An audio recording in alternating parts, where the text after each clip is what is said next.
guys, what is up? This is Ben Foggins Media Corner and welcome back to another movie review, aka After I Saw.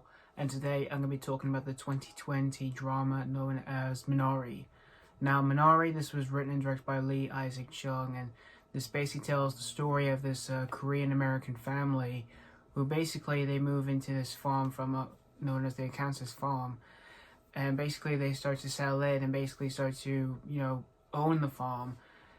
And basically they try to, and basically they want to follow their dreams or what they expected to basically have when they start to own the farm, as well as like do things around the farm. But unfortunately we see their plans don't really work out well that much from what they originally expected. So we basically see this family trying to basically settle in what is known as a perfect home throughout the entire film as well. So that's pretty much the story of Minari. So for going into Minari, I didn't even know much about this whole film. I thought this was another foreign-language film of sorts because I don't see much foreign-language films, but I did see one of my favorites of 2019, which even though it was released last year in the UK, which I did see in cinemas for the UK showing after hearing about it on the news, and that was of course Parasite, which I absolutely adore. Parasite, it's one of my all-time favorite movies, and I can't wait to review that one for you guys very soon on my channel whenever I want to. Probably when after I've done like some After I Saw reviews, because I've got a lot to do, as well as nearly finishing off my Blue Sky Studios reviews, which I'll be doing one of them in my next video, which is my review on Epic, but it's going to be a double review because I don't want to do like 3 videos today. Because for my double review, I'll be doing the review on Epic as well as another film, which is basically a date in history, which you have to wait and see what I'll be reviewing. But let's go back to this. So I thought this was just going to be another foreign language film like Parasite was, but this is not really a foreign language film. It has a bit of like English in this film, but there are some foreign language in it, which is basically Korean. And I didn't even know much of the stars in this film, but I started to hearing about it back in 2020, as well as hearing it this year after all the award buzz it faced when it won a few Golden Globes and the BAFTAs, and of course the Oscars is coming in the coming days, and I can't wait for the Oscars of this year. So I watched this today, this afternoon, and all I gotta say is this movie was absolutely wonderful. I absolutely adored Minari. This was such a perfect film. It's just one of those movies that will make you happy, and it did make me happy while I was watching it. From its gorgeous direction by Issac Chung, which his direction in this film, it's so beautiful for the location shooting area, for the shooting area of where they shot this film, and as well as some other perfect shots in this film that did not involve like the perfect location. Those scenes were incredible, particularly its final act of the film, which I absolutely adored its direction for the final act of this film. It was just like breathtaking.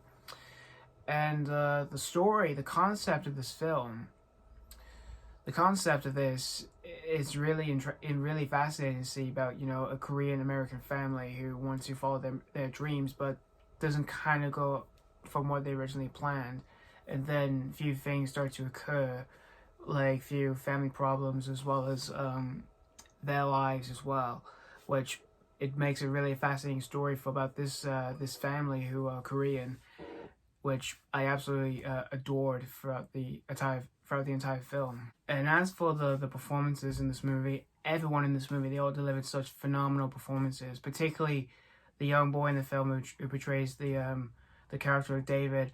I thought he delivered one of the most phenomenal performances I've ever seen for a child actor, and it's got to be one of the best child acting performances I've ever seen in history. And probably one of the best of this decade so far. And I haven't seen much like good child performances in a long time. Which there are a few I've liked back in the day, like Henry Thomas in E.T., or Macaulay Culkin in Home Alone, or even the young girl from Doctor Sleep, or any of the child performances that were very good. Some of them don't kind of work for me, even though I can't really blame them if they were portrayed like that. If it was even any kind of like lacking of anything for any movie, like say if there was any bad communication of directing or writing or anything like that.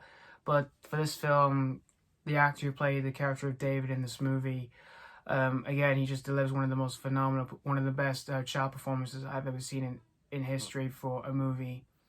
And everything else for this movie that was also really breathtaking was also the music. The music in this movie was also fantastic. Everything about this movie, there was not a single dull moment that did not make me bored while I was watching it, because everything about this movie was just so flawless, and there's not even a single flaw that bugged me throughout the entire film, because despite of everything I said, that was absolutely positive. And if you're a fan of movies like this, or if you're really a fan about like movies about like Korean Americans, this is definitely worth the one to see. And I really do recommend this one for those who would like to see anything new that came out from 2020, despite we didn't get a lot of films of last year due to the pandemic. But I wanted to give this a watch because, I wanted to see more 2020 films, and I'll be doing that tomorrow with my review of Promising Young Woman, which I'm looking forward to checking that one out, as well as doing my AK After I Saw review for that tomorrow. So again, if you're a fan of movies like this, this is a definitely must watch out there. And this is probably one of my favorite like foreign language films I've seen, even though it's not like much foreign language throughout the entire film, because there is a few tiny bit of essence of like English in this film. Even though my favorite, like I said, it's not like the best film I've seen since Parasite, but because I adore Parasite, but this is still one of the best films I've seen like this in recent years. So I'm gonna give Minari a 5 out of 5. So yeah, thank you guys so much for watching for my review of Minari, and again, let me know what you think of this movie. If you've already seen it, do you absolutely adore this film, or weren't you really a fan of this one? If you didn't, that's okay by myself. Again, I just absolutely love this film, and I can't wait to get this on Blu-ray very soon. So yeah, thank you guys so much for watching, and stay tuned for my next review, which is going to be my double movie review on both Epic and another movie based on this for a historical event that happened on this day, 15th of April. So I can't wait to review that one for you guys. And as always, this has been Fogan's Media Corner signing off.